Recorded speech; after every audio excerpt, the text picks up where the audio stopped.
separate, but they're just different aspects of the same being. So when you experience yourself, do you experience your mind and body as being separate, or how do you experience yourself? They're together. Yeah, they're just together, aren't they? Mm. Yeah, so that's just the way we experience reality, we experience ourselves, it's just together. And we use the word mind, the word body, but that our experience is that we're just an integrated being. And so they're not separate, different entities or attributes, but actually within us, they are or should be all harmonized into oneness. And also with God, God is one. So this is the key insight, one of the key insights of the biblical tradition is the Lord. Hear, O Israel, the Lord is our God, the Lord is one, the oneness of God. So even though God has emotions and feelings and thoughts, and God is a powerful God, but actually just the oneness of God is a key insight of monotheism and the biblical, one of the key insights of the biblical tradition. So within God, there is just one. Everything's harmonized into oneness. But this oneness, so you can say there are different aspects of this oneness, just as there are with us. So this Sung Sang and Hymn Sang then, when God created the universe, is the cause of all the inner and outer aspects of the created world which we experience. Causal aspect of all created beings. So we think about Sung Sang, so it's the inner aspect of God, we could say this is the mind of God. So again, when we use the word mind of God, we're using human language in order to try and describe God. And if you use the English word mind, of course that's connected very much to the thinking side.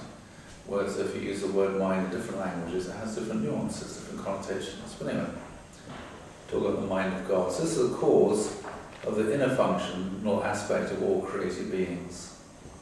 And so everything then has an inner aspect. So when we go down to, obviously with ourselves, we have an inner aspect, we call it our mind. And we're aware of this, we can't see each other's minds, but we assume, well, because I got one, we assume that other people have them as well.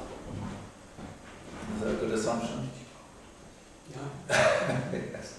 You can't prove it, we just assume it, because they behave in the way we expect them to behave.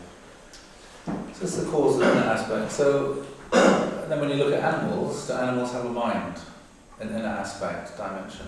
Yes. Yes, they do. They also, you can see sometimes they think, sometimes they get upset and they get angry, and sometimes they've got a strong determination. You can see that animals also have that, and you can relate to animals.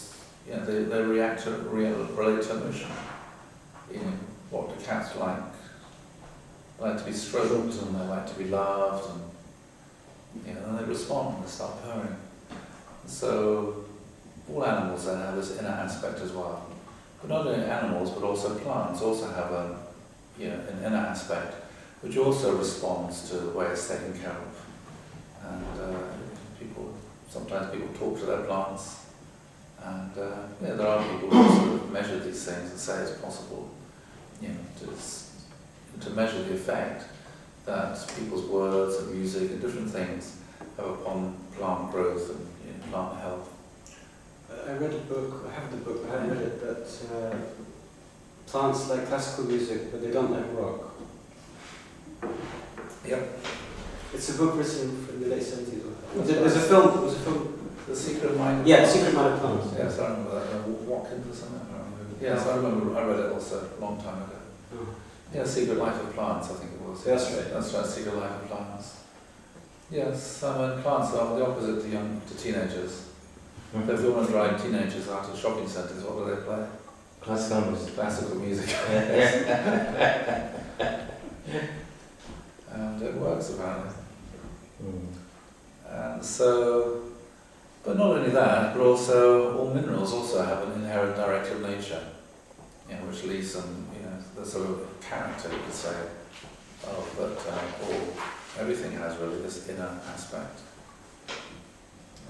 So God's inner aspect then is manifest as all the mental functions that everything has, from the very, very simple one that minerals have to the incredibly complex that a human being has. But the Sung Sang itself has, within God, we say, an inner structure. So talking about an inner Sung Sang, And so again, if we think about the structure of our mind, our mind itself is made up of different aspects.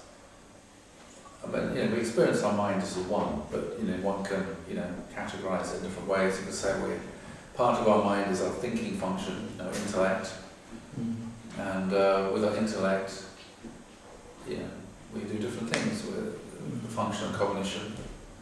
And so, information, we see things, and we hear things, we feel things, and this is sort of information or knowledge that comes in through our physical senses.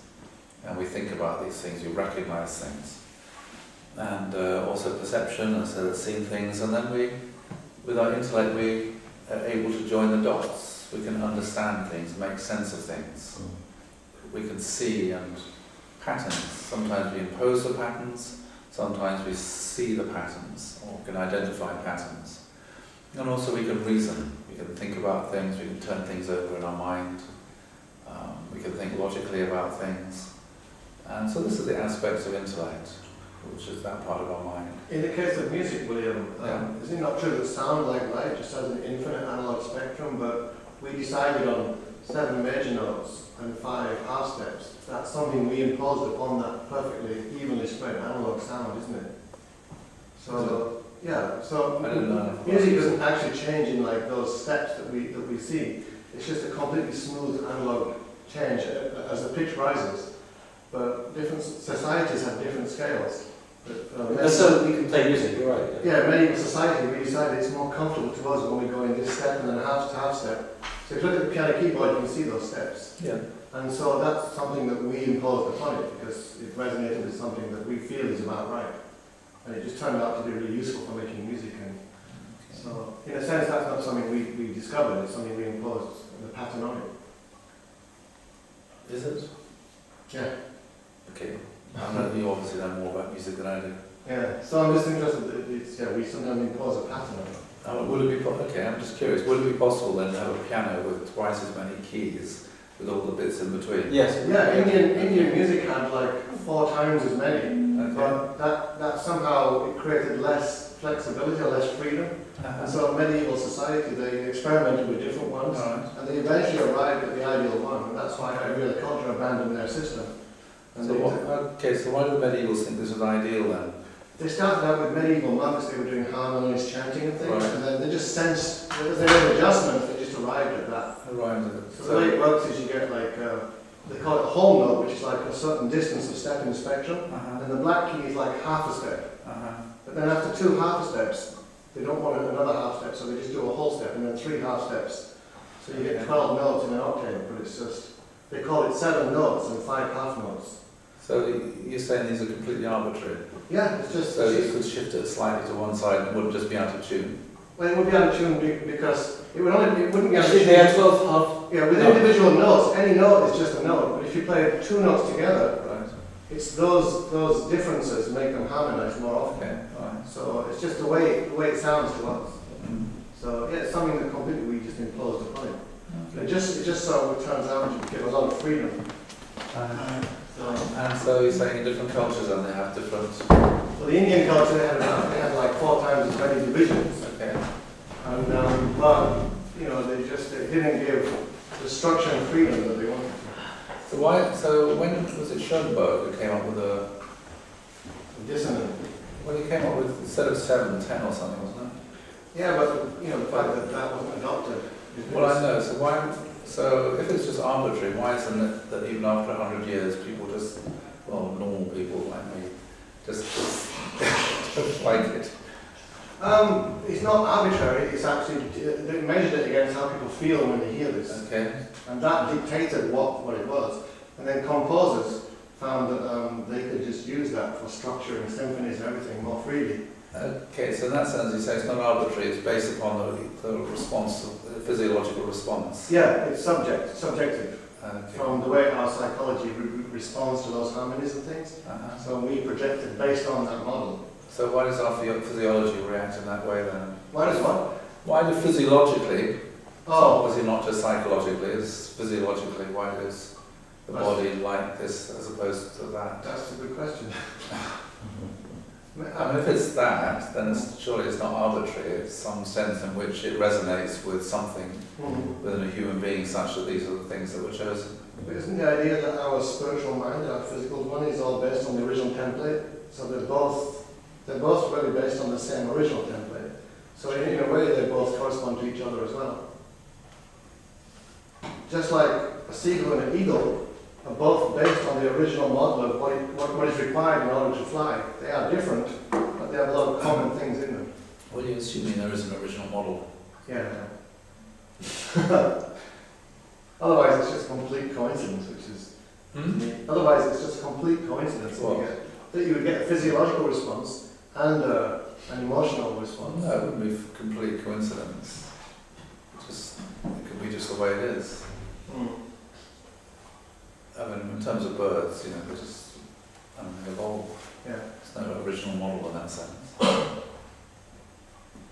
Yesterday I saw a YouTube video of an elephant playing piano. There's a guy playing piano, and the elephant was dancing and really getting excited by the music. So Okay, that's all right. So you're saying then that different animals appreciate human music in the same way that we do. Yeah, to some level anyway. Yeah. Okay. And some animals just don't seem to care, right? I don't know. I mean, I never thought about all these things. That's why The elephant wasn't really playing, he was just... No, I mean, when the guy was playing the elephant, Yeah, I've he was getting seen it. excited and bobbing his head up and down. This is the video where he has his big Trump, on yeah, the he's bashing keys. away. Yeah. But like a child who can't get played will get excited when daddy plays and start banging. Yeah, but I don't think the elephant really understands. But if you look at the body The language, sound. the elephant was bobbing to the sound and really getting excited by it. He could have been trained to do that. And so birds then, so bird song, and they respond to that. So is bird song, does that fit into the human kind of musical thing, or is it a very different kind of... Except in that it's pleasing to us, but we don't really see a melody in it. No, there is no... Birds. It's like a melody, yes. Although there is a bird in Beethoven's hometown which sings like this. And so, because he used to walk in the countryside every day, he thought that his Fifth Symphony was based on the sound he heard in nature. I mean, for example, when you listen to birds, do birds ever sound out of tune? No. Okay, well that's what I'm saying. So birds don't sound like they're out of tune. Right. Then why don't birds sound like they're out of tune? If it's just purely a human construct, that's where we put these notes. Because we're also hearing the birds. Well, we are hearing the birds. Why do they not sound out of tune to us, as opposed to there's a beautiful sound? Usually there's a difference between being out of tune and being dissonant. I don't know much about music, so that's Well, when you have two vibrations, like if you have a high vibration or a low one, they still fit into each other. And so that feels good to us. But if you have vibrations that clash, that's what musical, if you play two notes at the same time, where the vibrations are not compatible. For example, one has like 10 cycles and the other one has half as many cycles, so they'll fit comfortably. But if they don't fit together, it sounds dissonant to us. So when birds are doing this, do they come up with this sort of range, or what do you call it, this sort of 7 or 10 or something? Or is it It's just 12. 12, is it? Total is 12, it's 7 whole notes and 5 half notes. Right. So they fit in with that, do they? I have never looked into that. Well, they don't play scales. They don't play scales. No, but they have specific pictures that they go through. And so do they do the sort of the same, a half thing and that sort of thing, or is it purely, as you say, this analog spectrum, and it could be anywhere along it? Or do they also break it up into different, whatever you call it? I've never looked into that, but it would be interesting to analyse it. In which case, if they do, then it suggests it's not just something arbitrary that human beings have decided to do, but there might be something, unless birds also go around doing that. But why did they have that song in the morning? Is it to say hello? To us, yes, that's right. I don't know. Well, why do they sing in the morning? I suppose it's just preaching the day. I don't know. I mean, it depends theologically if people can say that. I don't know. I don't know what the. But then they also have mating calls, which is different. Mating calls are obvious, I Yes. guess. But why they should sing in the morning, I don't know. Because they're happy. I guess so. They respond to the daylight. Sorry? They respond to the daylight. Yes, but why would they respond in that way? Well, if they sing at night time, then predators can find them. Within an So ornithologist. it's hard to fly around at night when predators can find you, so they keep quiet so they can't get, owls, nocturnal hunters can't find them. But the birds outside my window, they sing in the evening as well. But in the morning, I guess they've been building up, it's all pent up. Well, what is slightly the morning chorus when they're louder, when they wake up, I guess. They sleep at night, don't they? For a little bit, yeah, but they wake up very early. But I think it's because they haven't been singing for a long time. They need to reconnect with all the other birds, because you can hear them singing back and forth to each other. Well, yeah, I was just wondering why they do it. Just because they're social beings, like us. Well, actually, I read one study recently that said birds argue. Do they? Yeah, a certain type of birds, they argue with each other. It's not just pleasant discussion. Within the same species or two Yeah, different no, within the species? same species, yeah. Okay. They argue, and so scientists can now tell what kind of communication. Okay. Interesting. But the spectrum thing will be interesting. I'm going to look into that. Okay. I have to do it now. You got any comments on this, Chris? It's your into music.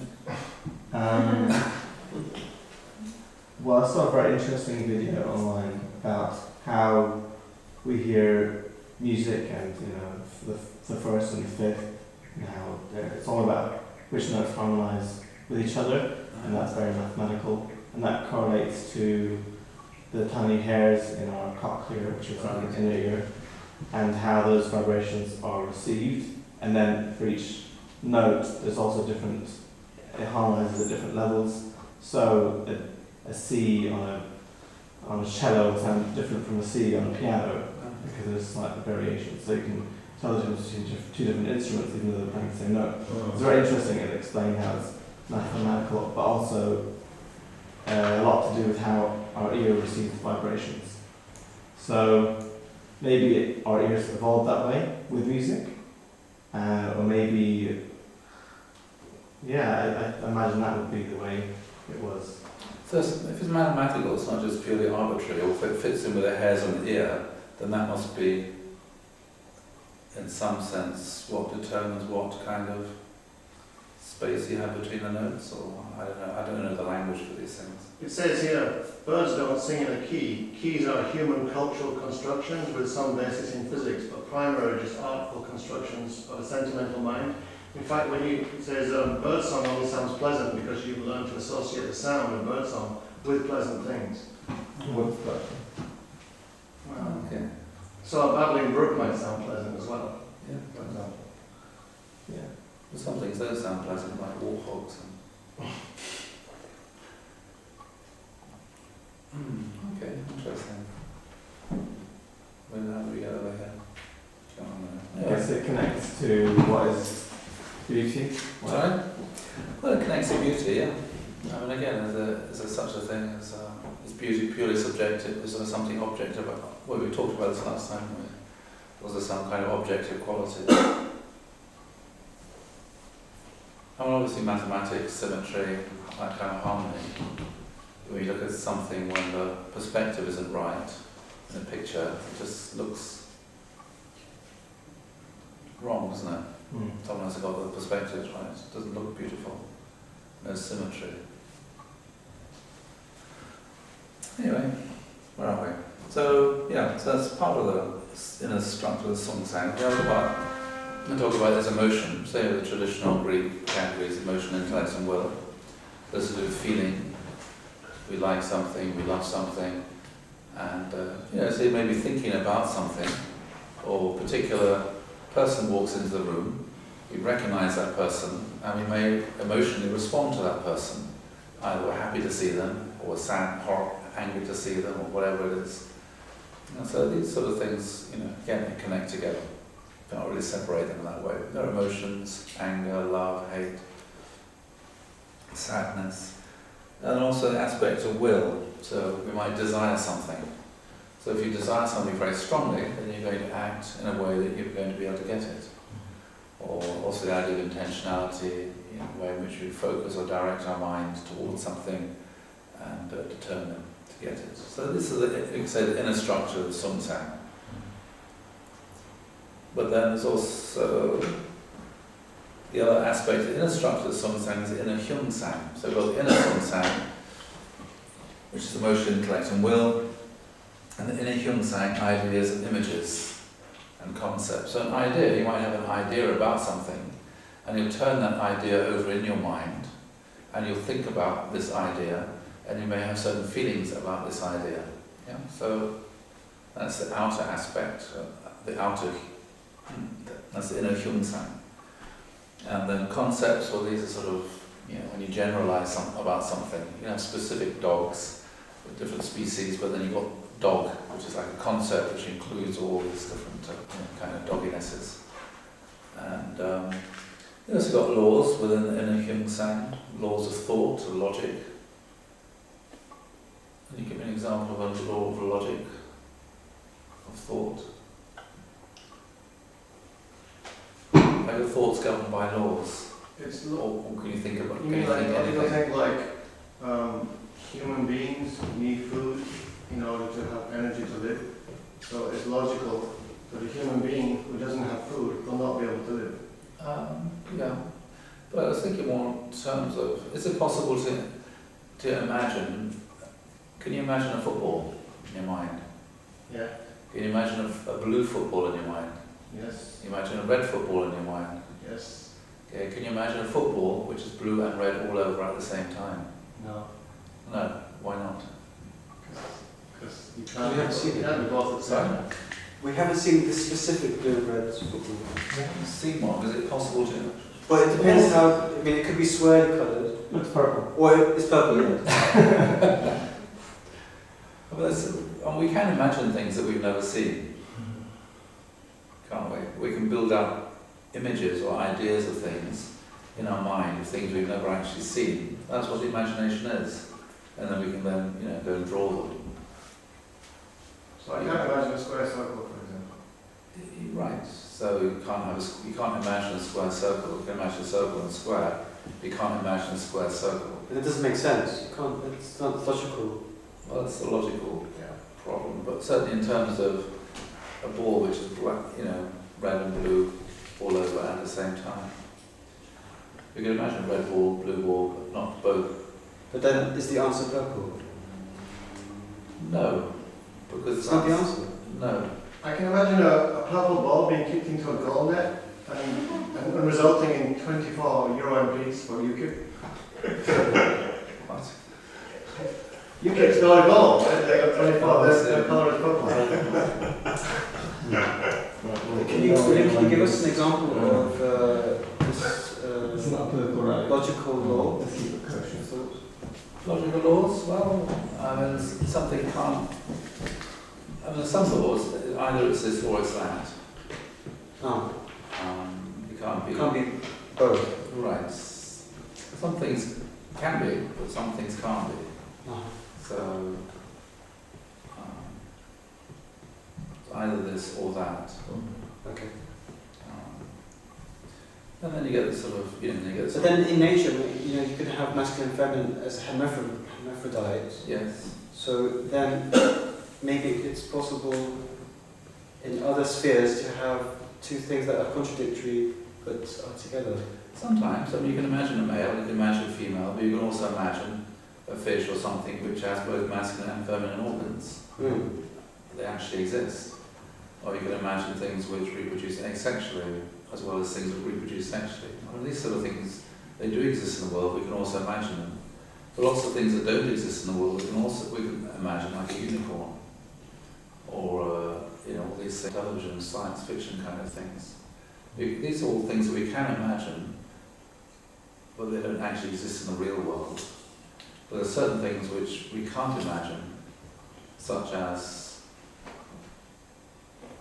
this is a controversial area of philosophy. Is it possible to have an analytics synthetic? Infinity. What? You can't imagine infinity. I guess not.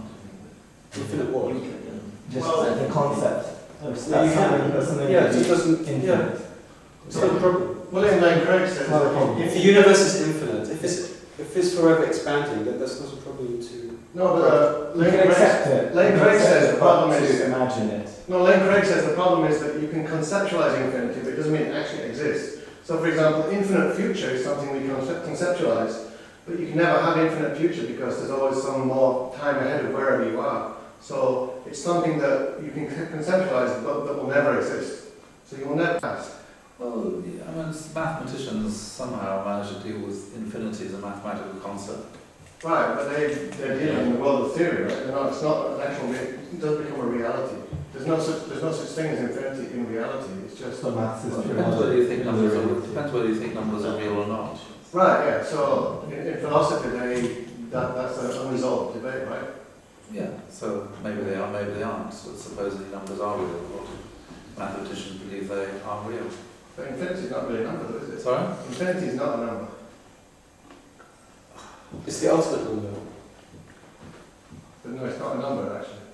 You know, it's the highest number. It's when it broke the barrier. It just continued. It didn't stop. But a number is not a continuous thing. It's a set thing. But it's used in math, so it has to be. Broke the barrier. Anyway, I'm just saying you can use theories that are not actually real. For example, like heat. There's one involving heat, which combines the two concepts like heat and time, and so they create a mathematical formula for heat and time. Okay. There's no such actual thing called heat time, right? And so we have things like that which we use because they're helpful in helping us work things out, but they don't actually exist as real things. And so infinity is one of those things. There's no such thing as infinity. There's no such thing as infinite space or infinite time. Well, But then is there the concept of zero? There is an absence of something, so by definition it's something that So doesn't. what's the opposite of that? Well, you can't have an opposite of something that's not real, doesn't exist. What's the complete opposite of zero? Well, you don't have an opposite of one, or you don't have an opposite of two. There's no such. They don't have opposites, those things. Anyway, I'm just saying that the leading philosophers of the world said that infinity doesn't exist. It's just a concept that we use. certainly it's a concept, yes. There are different opinions on infinity. Anyway, hard one. What's maths? I do that when it's They've got these laws. standard work. The laws of logic. You know, Aristotle is a man, all men are human, all men are mortal, therefore. Socrates is mortal. There's sort of logic, deduction. Natural laws. Again, these are laws of physics and mathematical principles. So the idea here is that within God, God is a mathematical being. And it's a very common idea.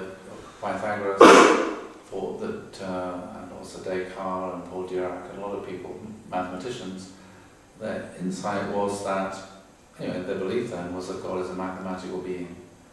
And then Galileo came up with the idea you could describe the world in which we live, the natural world, using maths. Before then, people had written descriptions of things. And then with Galileo, it said you can actually mathematicize things.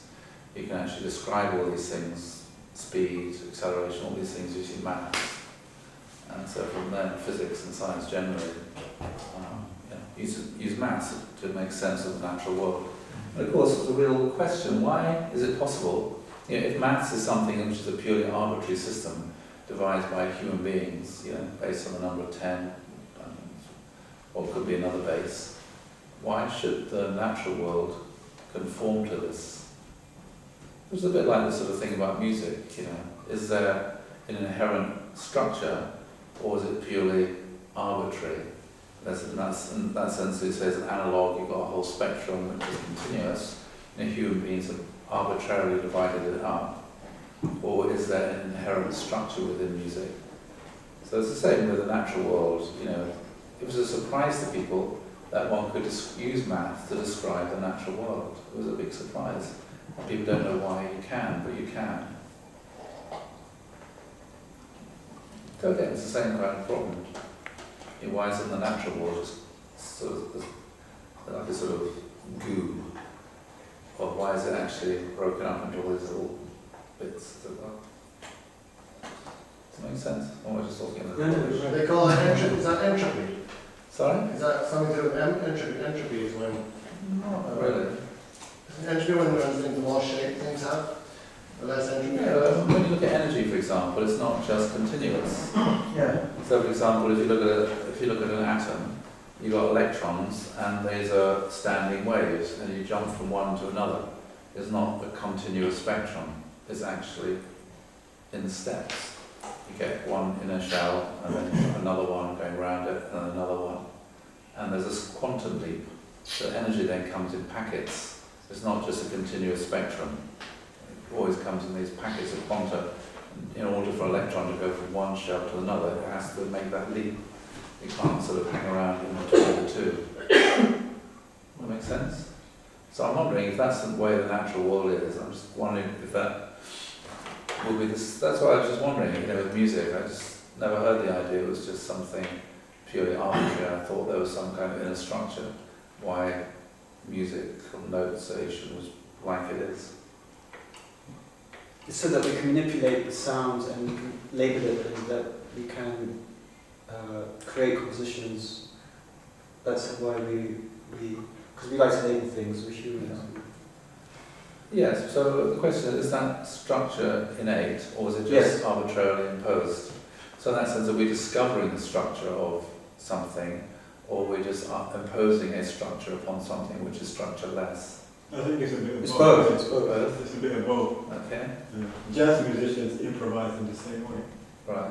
They use the structure, and then when they go to a jazz club, running spots, you get saxophonists, bass players, drummers all together. They try to improvise to go beyond. Right, so they're making it up and they're improvising, but it doesn't sound like it would sound with me, or just a bunch of people who've got no musical ability at all, just picking up the instruments and just blowing and strumming and whatever. That would just be horrible, wouldn't it? Yeah, but there would be no structure. Well, yeah, that's what I'm saying, it'd be completely and utterly structureless. No, but they're using the same bass, jazz or classical. They have the set notes at set positions. The jazz musicians don't change that. Right, so I'm just wondering, is it something, I'm just asking, is it something which is inherent? I mean, there's a chance that our physiology dictates how we emotionally feel about sound. Right. So you could say, if that's the case, then our physiology and our neurology and the hairs in our ears and everything dictates what's a comfortable and not comfortable sound. Right. So you could say that the origin again is in the physical world, because it dictates the subjective imposition of the spectrum. Right, so that's why I'm interested. If it's a physiology, would you expect other animals to like the same kind of music, or would you expect their physiology to determine them liking a different kind of music? That's why I'm curious, why you said about The bird? you said something liked classical but didn't like rock. The plants. Plants. So why would it be that plants then would like one kind of music and not the other kind? Because classical music, that was just the blurb on the back. Right. I haven't read the book, but it's calming. So why Rock is it music is right? noisy, so they wouldn't like that kind of, those wavelengths or whatever. So if it's calming, in what sense? So if it's calming, then It it must means be closer to nature. okay. So, Closer to. right. So that's what I'm interested in. In what sense is it closer, as opposed to something which is arbitrarily created? It's obviously something. The reason why rock music is popular is the same reason why in society there's a certain order and structure. And order and structure can be comforting for us because it makes us feel safe and everything's predictable and everything works smoothly. But what happens is when things become too conservative and too much order and structure gets placed, people start to feel suffocated by it. So what they do is they sometimes push against it. So traditionally in rock music, for example, in fashion sense, there's a certain way you should wear a hat. But if you look at from the 30s up until kids with baseball caps, they put their hat in a weird off-kilter position to rebel against that structure. And so rock music is it's kind of like people feel too structured by society, so when they feel like the rebelliousness within rock music, it gives a certain relief from that oppression of too much I structure. understand. That doesn't relate necessarily to plants. When I was a teenager, I rebelled as well. Yeah. My rebellion took the form of enjoying classical music. What were you rebelling against? Everyone else Okay, so that's playing all this rock music. yeah. So for example, things become too liberal, then that also. Anyway, what I'm saying is that, but anyway, that's a social thing. People rebelling. When it comes to plants, I can't imagine plants are thinking, oh well, I'm going to have a little rebellious mode.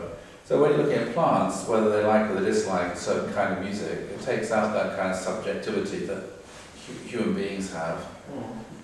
then my question is there something inherently about classical music inherently Yeah, it has, something it fits has with the elegant nature of the structure. natural world?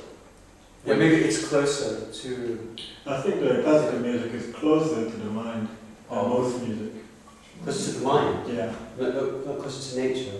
Well, a bit of both, but I think I listen to a lot of classical music, and I always find that mentally, when Mozart comes on, I feel more relaxed. Yes, so I that's think what is it? when I listen to it, I think it's closer to the mind. Why is it? That's the way you feel. But also, well, I'm curious to know, why is it not just you feel like that? Why do plants? In that sense, is there something inherent in the structure Yes, classical there music is. that somehow resonates with not just our physiology, but the physiology of a plant? And if that's the case, then can't imagine how these things can be purely an arbitrary way of dividing up the continuous analog spectrum. So when scientists describe nature, they often use the words, it has structure and it's elegant, right? So when they analyse music, classical music, they use the same description. They Right. say it's elegant and it has a beautiful structure. Yes. And there's even a theory that when babies listen to Mozart, it improves their mathematical abilities. Right. But you were saying that people have imposed this structure to create music as opposed to discovered the inner structure. Right, so I'm saying that people in society, when they're complete, they have to go to school and they have to do the No, I'm homework. not talking about that. No, what I'm saying back is to just the the Middle general, Ages. I'm saying the general idea of structure within them is like suffocating. So rock music is an artistic. No, I'm not talking about going back to the Middle Ages, as you say, they started to develop this sort of, what do you call this sort of thing? The Scales. harmonic Scales. Yes, you gave the impression of something arbitrary, it could have been something else. But I'm suggesting, well, maybe it's actually not arbitrary, maybe it's something they discovered, and what they discovered was not arbitrary, they discovered something, and the reason why I would say they did discover something by the inner structure, because plants like it. Well, they were guided by their own intuition about, when I hear it like this division sounds comfortable more than this division. And then so it just... So in that sense, it's not arbitrary, it's something which, because it resonates with the physiology, and then there's something about our physiology and the physiology of plants which is the same. Otherwise, you'd expect different species to resonate with different kinds of music, or maybe they do, I don't know. Right, yeah. So I think the base structure of it, all animals and plants can resonate, but you have to be a higher level creature to appreciate it. For example, that elephant might enjoy the basic scales of music, but it wouldn't know the difference between a really good sonata and a bad sonata. How do you know? Because, Elephants are really intelligent, how would you know? well, I'm just saying that even a lot of human beings can't necessarily tell the difference. Oh, I can't. Yeah, the only way to tell the difference is by sound. If the sound is pleasant for your ears, you will like it. If it's not, then you won't like it. No, it's also the things that the music suggests. It takes a higher, sophisticated brain to appreciate that. Like, for example, an elephant couldn't appreciate a sonnet by Shakespeare, but you could. But that's because, well, I could, The because I sound speak of the English. voice is the same. Yeah, but I could because I speak English. But, someone from another country wouldn't necessarily be able to. So maybe and that's the problem with sonnets. Music is a kind of Well, universal. music somehow goes beyond that, doesn't it? Yeah, music is a universal language, but you can definitely hear ideas through music. Yeah, certainly emotions you can sometimes if some people can pick up ideas, yeah. But isn't music, what's the word? It's not really necessary for, we're talking about sonatas. For example, Bach's first cello sonata, it builds up pressure and builds up pressure and builds up pressure, and then suddenly it just has this sense where it just releases into the atmosphere and just becomes very calm and free. And that's a thing I don't think an animal could sense. It would take a human sensibility to really get what the music is just notes, but to get the picture it's creating. Because animals are simple. Why is bird song so simple? Who? Bird song. Well, yeah, I'm discussing whether animals could appreciate it. They couldn't. Well, that's what I said, so I agree. Oh. Anyway. So I'm saying you can like the sound of the instruments and you can like the division of the scale, but the particular arrangement of it, I would say only a human being can really grasp it. So That might be wrong. Right, so this division of the scales, so I don't think it's arbitrary, I think that they discovered something. I don't know anything about music. All I know is that when I started listening to Stockhausen, I listened and tried, but it just could never. It's really catchy. really catchy, Stockhausen. And I just felt there's something, it just doesn't, there's something about it, it just won't resonate. No matter how many times one listens. Resonate with who? Well, certainly not with me. It doesn't resonate with anybody. Well, it doesn't resonate, so that's what I'm saying, it doesn't resonate with anybody.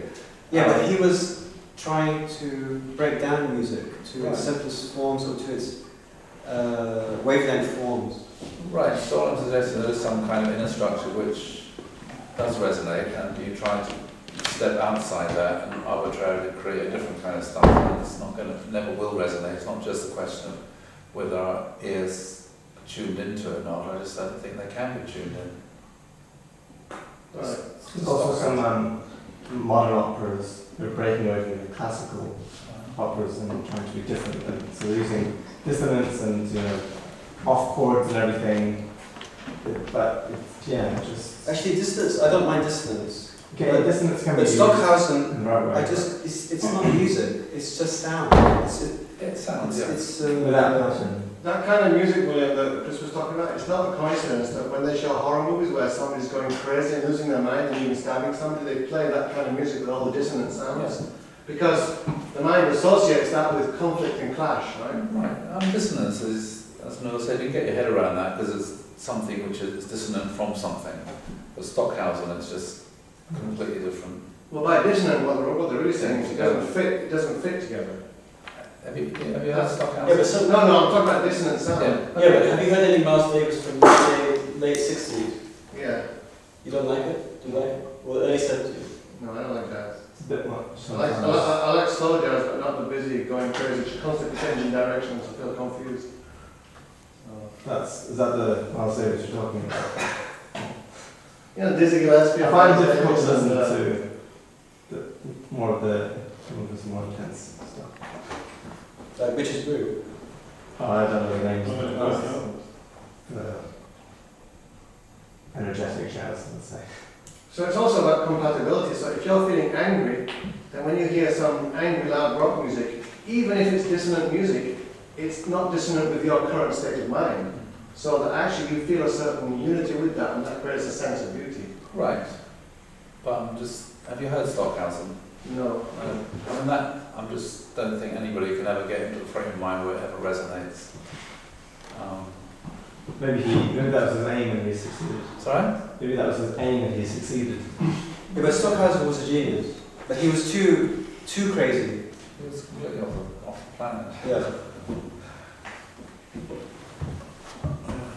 I mean, he's the one who described 9/11 as a work of art, isn't he? Did he? I think so. Oh. Generally speaking, I feel that when something is beautiful, it requires a piece of art. It requires a person to have the same kind of inner beauty that can resonate with that so they can get something from it, experiencing it. But if a person doesn't have the inner beauty and they see something beautiful, they feel nothing. But then, if they create something that at least is shocking and interesting, even if it's not beautiful, they can get something from that because they get attention from people. Yeah, I mean, So that's what a lot of modern art is. right, it touches There's some beauty in modern art as well. Mm. Not in the shocking stuff, but there is some.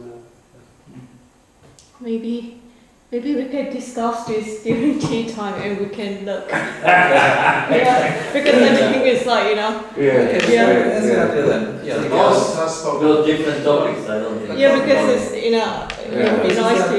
Yeah, then God is a mathematical being, and that's why the world in which we live can be described using mathematics, because God used mathematics to create it.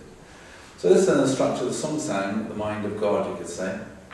The inner Sungsang, the outer inner Hyungsang, and that's the Sungsang of God, and then all centered around the heart. So the core of God, what motivates God, is that God is a being of heart, this desire to experience joy through love, and that's why God created. So that's the mind of God, which you sometimes, which talk about in the Bible, the mind of God. It also talks about not just the mind of God in the Bible, it also talks about God as a God of power. So this is what we call the Hyungsang, or the outer aspect of God, or body of God. God obviously hasn't got a body, God is invisible, God is pure spirit, but also God created the universe in which we live. So, God isn't just pure mind, but also God has power. the sort of pre-energy from which the universe is created. This is God's, you could say, the outer aspect of God.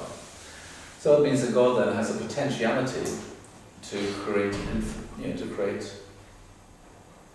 you think God is infinitely powerful? Maybe infinity comes in here?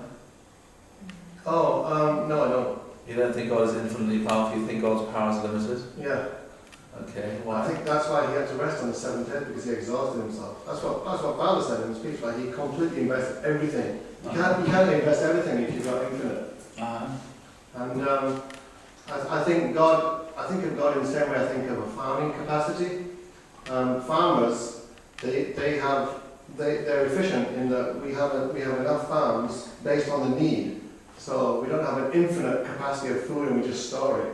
We have farms and we get the produce that we need, right, based on a need basis. And if the population grows, the farm grows in respect to that. So I feel like God's love, he generates love based on how many objects that need that love. He doesn't just have a storehouse of infinite love. Because I think love is not something that just stays frozen forever. Okay, so what about God having the potentiality to love an infinite number of beings? I think God can an infinite number of beings, beings can multiply continuously without end, and God can produce whatever amount of love that grows. Right, so in that case... But that's a theoretical infinite as well. Right, okay, so God would never run out of energy, or God would never run out of love. No, rather God, it's not the question of God having the love, it's a question of the subject-object relationship comes into being when the new object comes into being, and that generates the love. All right. Okay. So God himself cannot generate infinite supply of love. I think he can only generate the love when he has give and take with the object being. So I don't think God by himself can just generate an infinite capacity of love. I don't think it's possible, and I don't think there is such a thing as an infinite capacity of anything. So as the being comes into existence, the process comes into existence which can generate the love. That's how I see it. Interesting. Okay. And so this sort of idea that, God is a pre-energy, and so it talks about in the Bible the power of God, the might of God, that God created the universe out of himself. There was no universe, there was no matter, God created the universe. And so talk about sort of two aspects of the power of God with Haines, the prime energy, the energy to form particles, the energy which went into the Big Bang, from which the entire universe came, but also the idea of prime force, so God then is the source of all the forces in the universe. So how many forces are there? 4. Anyway, so far scientists recognize 4 fundamental forces.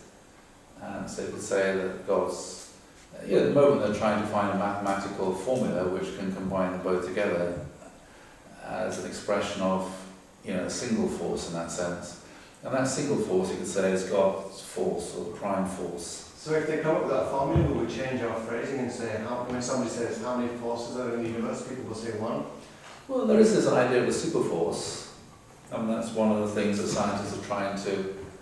the basic intuition is there ought to be a mathematical description which could unify all these different forces, and that mathematical description would be of... The answer used to be 5, because they used to say electricity and magnetism are 2 different forces, so then they decided it's the same force. So now they say 4. So if scientists do come up with a theory, will we stop saying there's 4 forces in the universe? Well, I mean... What was the 4 forces? 4 forces. Which are the forces? It's electromagnetism. Yeah. As Peter said, used to be electricity and magnetism, that Maxwell found a formula which could describe them both, because electricity and magnetism, they go together with, one creates the other. Then there's gravity, and the strong nuclear force and the weak nuclear force, which are within, holding the atom together. And at the moment, something like with lots of things, gravity is hard to fit gravity into lots of things. That's the same with the theory of relativity. You've got the theory of quantum mechanics, the theory of relativity, both work, but they're very different kinds of mathematics. And again, they're trying to find a way to, bring it together in one single mathematical formula. Can I ask the first line, body of God? So how do we describe God if he has a body? No, that's why I'm just in inverted commas, as if God. So Sung Sang Hyung Sang, it's like with us, we have a mind and body. So God, we look at the mind of God. God has been an intellect, emotion, and will. And the body, it's not God hasn't got a body. God is invisible. God is without form. But we say, when it talks about in the Bible the power of God, God's energy. So he doesn't actually have a body. no, God doesn't. But he has energy. Yes, it's sort of pre-energy, the energy from which God created the universe. So the Big Bang came into existence, and the question is, well, where did it come from? Was there a cause to the Big Bang? So we could say, well, if God created the universe, then God had within himself the energy or pre-energy to be able to create the universe in this huge explosion of the Big Bang.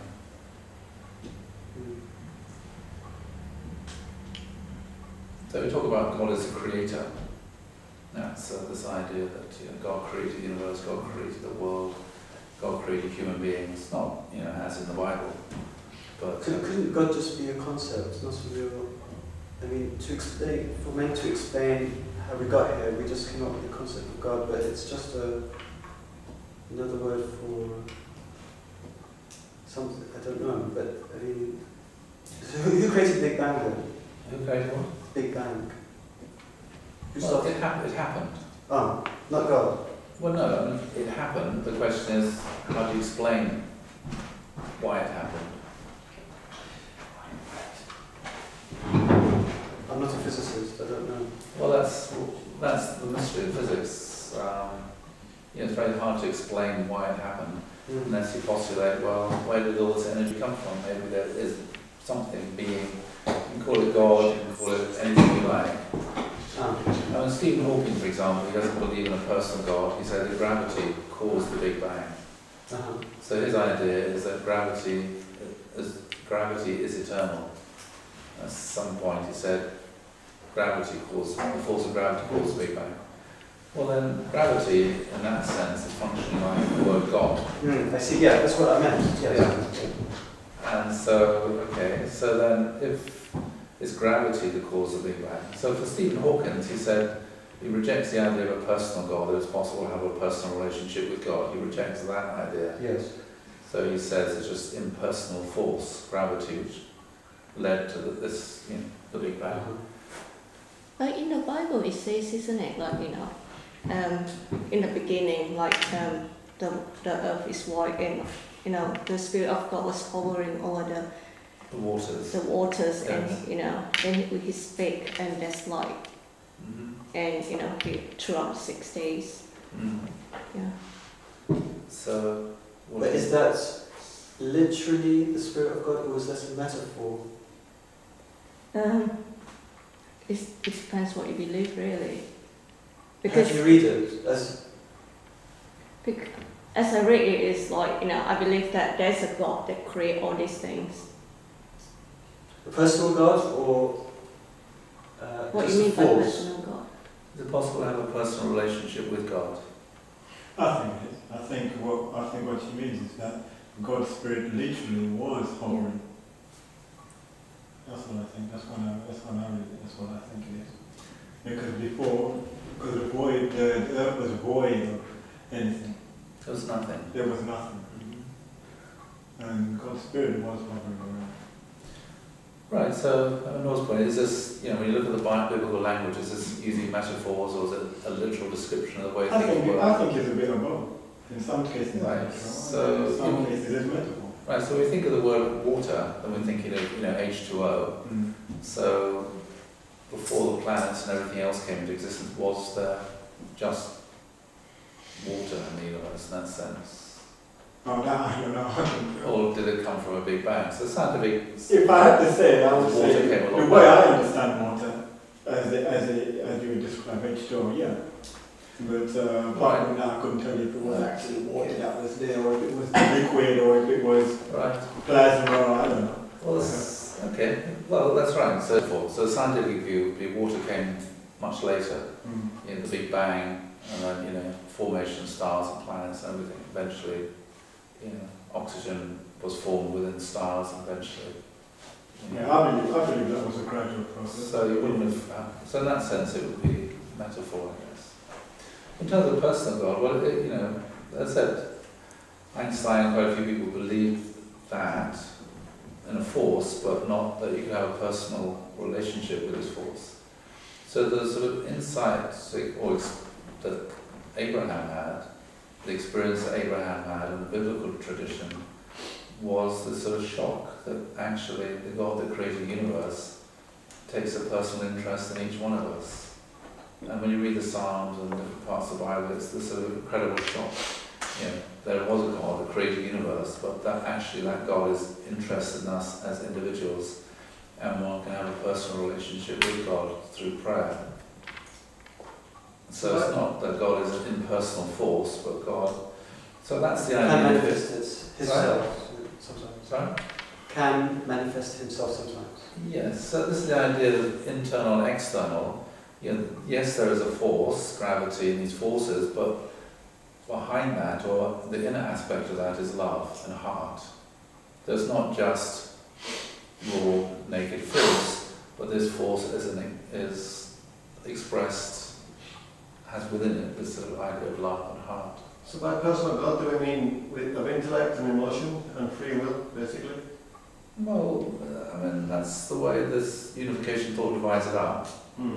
It says God has emotion, intellect and will, but the core insight is the oneness of God. Yeah. So Stephen Hawking believes that the original cause was like there was a body but no internal part Not to the body, it just says it was gravity. Yeah. And he calls that God. Well, that is the origin of the universe, he would say, is gravity. And that's what led to the Big Bang, was gravity. And his understanding is that because of gravity, you would expect there to be a Big Bang. So who created gravity then? Sorry? Well, that of course is a question. You know, in that sense, for Stephen Hawking, gravity functions as God. Yeah, because it's the ultimate. I think that would then be his spiritual limit. Sorry? I think that would be his spiritual understanding. Yes. That would be the limit of Yeah. how far he's prepared to go. Right. So, yes, I mean, he would. So, for Hawking's, gravity functions as God. Gravity is eternal.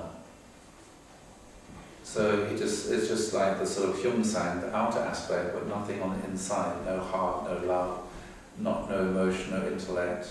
So could the four forces be gods? But not, I mean, just they're functioning as things that created the universe. Well, But not as God as we will, as a personal God as we will. well, these forces, they appeared later on. And right at the very beginning, physicists say right at the very beginning, right at the beginning of the Big Bang, there weren't four forces. Just gravity. As time came along, they differentiated. I see. And but yeah, they're still trying to get their head around it. Everything came from the sort of singularity. And is there any way, apart from just other people's theories that God does have a personality, how do you see it as a way of personally making that decision? Surely it means every individual has to try to get some kind of sense that God is more than just a static weighing scales of stuff in the universe. So, you know, when people pray and stuff, maybe you can't always tell if that God's speaking, you know, if God guiding my life. But is there some kind of semi-spiritual empirical study each individual can do to determine for themselves that God is actually a personal being? I mean, I guess through prayer, people have this sense of a presence, a loving presence. And countless numbers of people in history and today, you know, say they feel this numinous presence, something way beyond themselves. Yeah. And as I said, you know, inside the Bible, that was the creator of the universe is also not only the creator of the universe, but is our parent, our father or mother. Actually, the creator of the universe loves us individually as people. Could that be hallucination? I think hallucination is probably something else. When you look at these kind of people, they're not people who hallucinate or are insane. They're people who are incredibly sane and normal. They just testify to having this kind of experience. Vivian, you have a really strong faith. How did you decide God exists? You became a Christian when you were like 18 or 19, right? And then you converted your entire family, right? Yeah. I I don't have all this theory about it. I just believe, that Yes, God exists, And This is really too complicated. isn't it? I mean, was it based on an experience of God as being present? yes, and also because I believe that this universe or this, can't just exist like that. It must be someone that created it, and that person must be God. And it can't be just like gravities or any kind of forces. I think they got a point. I think the scientists have got a point. They say the Big Bang. I think there had to be a Big Bang Yeah. to create the moon, the stars, so forth. You have to have a Big Bang so it can be created. I think they had a portion of it, right? But they just didn't complete the portion. Yeah, there was a beginning, that was the Big Bang. But then when you look at the way the universe is developed, such that it has structure, and such that it has incredible complexity, such that in this particular planet, life developed, maybe elsewhere as well, and human beings developed with consciousness who became self-conscious and discovered they could actually have a relationship with this invisible being. So then it came right down to the point where our conscience has a relationship. Consciousness, yes, we can get to the sort of level of complexity such that we're able to tune into this sort of